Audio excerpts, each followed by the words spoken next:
Musani w'omuraibwense Professor Abraham Kithure Kindiki urukoboria gochia saba Kenya korenda na kobasika baiboli chinga kibare moyo nigaya kwanaya korwa asomoyega abo koimo kumusabira nyagosiro mugaka Edwin Kipchirchir Koech uyo kabere omunyokie giatabwe chimbe chinchintambe gose marathon imeyense ya Kenya ase umuyogo karekana imeye kanisa ya African Gospel Church aiga imeye mochio Nairobi chinsemo cha Karen kago kwana asomoyego nyagosira Kindiki nigate buna osiririo Musani gwengencho mono uyo renge na maskani ase amate yaje na boigo gotwara bwa matobu yago chi ase family yae asate abuna nigwarenge korekana omonto obwate chinguru utarenge kubanyora asa matuko abwanguya Gagukwana somo yego nyagosira Kindiki nigate babuna osiririo Musani gwengencho mono uyo renge na maskani ase amate yaye na boigo gotwaro bwa matobu ya ase family yaye asate babuna nigwarorekana kobo munyanguru uyo tarenge kubanyora na wamekuwa marafiki wangu wa 30, marafiki wa karibu.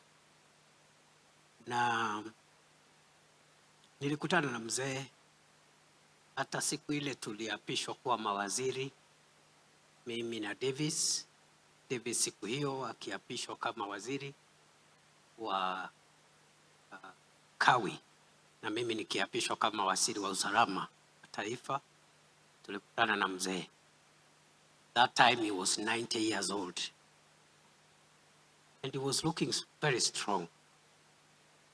So nimeuliza Davis, ile picha ya mzee pale ilipigwa akiwa 40 ama 45? Akaniambia hapana, hiyo picha imepigwa mzee akiwa 90, just 3 years ago. Waombelezaji wenzangu, mkiangalia hiyo picha inakaa kama ya mzee wa 90 years. Look at that blazer. Angalia hiyo Godfather. Ni vile tuko katika maombolezi kwa sababu tumepoteza mzazi. Ningesema ukiangalia huyo mzee ni fire.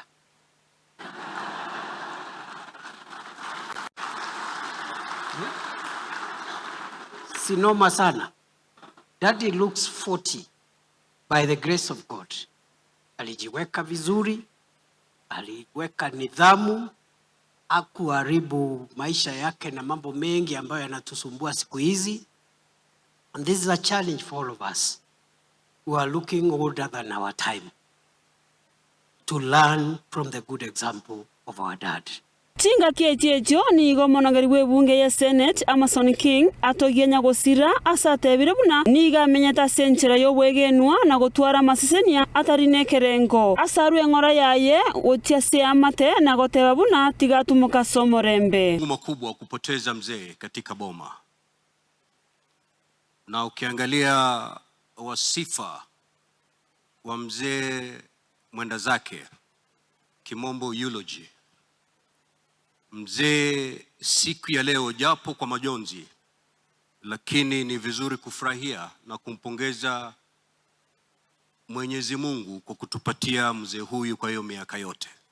Siku hizi ni nadra sana binadamu kuishi ile miaka mzee Edwin alibarikiwa kupatiwa na Mwenyezi Mungu.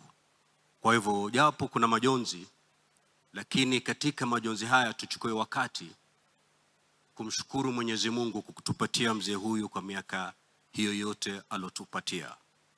Na hakumpatia tu umri mzee, bali alimpatia baraka za familia. Mzee katika wasifu wake tulosoma alikuwa na watoto si mmoja si wawili, watoto wengi. Watoto hawa wakamzalia wajukuu. Wajukuu hawa wakamzalia vilembwe.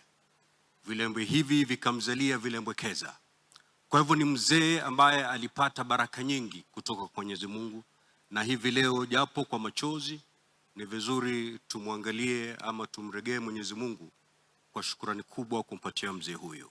Mwisho kabisa ni kuendelea kuombea roho ya mzee wetu, Mwenyezi Mungu ahifadhi ailaze pahala pema peponi. Kindiki niga basaba kagoteba buna bari babwata abayibori bari moyo abagotu gosaba tigaire bagendere go ikwange na korendwa babakonya siba konyara mbaba isakorora chisemina chechengencho ko bwobogima bwo moibori. It's very painful. Those of us whose parents are still around, please take care of them.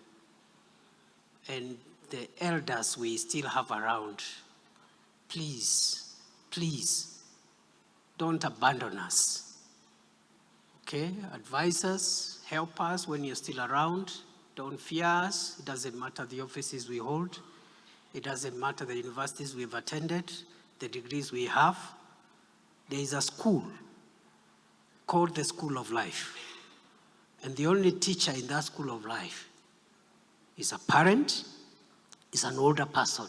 Ensoko TV, Erietariane Linet, Kemunto.